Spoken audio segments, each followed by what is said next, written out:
వాళ్ళ నాన్న అమ్మ అన్న మాట తప్ప ఇంకోటి పిలిచేవాడు కాదు. Hmm. నేను ఎన్నోసార్లు అనుకున్నా ఇదేంటి కనీసం పేరు పెట్టి కూడా ఇచ్చాడు.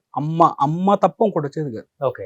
ఆ range పేరు లో పెట్టి కూడా ఉండేది. పిలవరు నన్ను. Hmm. మా ఇంట్లో మా అమ్మ పేరు- అండ్ ఇంకోటి ఏంటంటే పక్క పక్కనే ఉండే మా నాన్న రూమ్స్ నా రూమ్స్ అండ్ నిద్ర లేవగానే కళ్ళు మూసుకుని వచ్చేవాళ్ళు. చాలా ఎగ్జాగరేట్ నాకు చేయడం కాదు. భలే నాకు ఇది మన సినిమాలో రాయుడు సినిమాలో ఆ, మోహన్ ఆ బాబు గారు. సినిమాలో నాకైతే ఒకసారి Almost. టక్మని ఓపెన్ చేస్తే ఇలా నాన్న ఇదేంటి అని చూస్తే ఇలా వస్తున్నాడు ఆయన. ఓకే. పొద్దున వచ్చి కళ్ళు తెరిచి ఫస్ట్ కూతుర్నే చూడాలంట ఉంటే. Every single day use to మరి పెళ్ళై చింటూ వాళ్ళ ఇంటికి వెళ్ళిపోయిన తర్వాత ఎక్కడ మా ఇల్లు పక్కన జస్ట్ అప్పు ఎక్కుతా మా ఇల్లు. అంటే ఆల్మోస్ట్ చాలా అప్పుడు అప్పు దాకా కళ్ళు మూసుకొని రావడం అంటే కష్టం అప్పు కదా దాకా అని చింటూ? కాదు అంటే మాక్సిమం ఎక్కువ ఇప్పుడు నేను అక్కడే మావయ్యతో నేను ఉండేవాడిని. అక్కడికే ఉండేదండి. Hmm. మా అత్తగారు వాళ్ళు అనుకునేవాళ్ళు ఈ Hmm. అమ్మాయికి పెళ్ళయిందని కూడా ఇవ్వాలంటే వాళ్ళు కానీ ఇంట్లోనే పాపం ఉంటుంది. మమ్మీ Full pampering అయితే.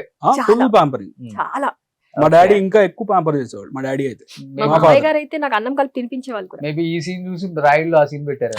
మన ప్రతి విషయాన్ని చూస్తారు ఆయన అయ్యో పొద్దున్నే. అలా అంటే ఆ బాండింగ్ మాకు ఇప్పుడు ఉండేదండి.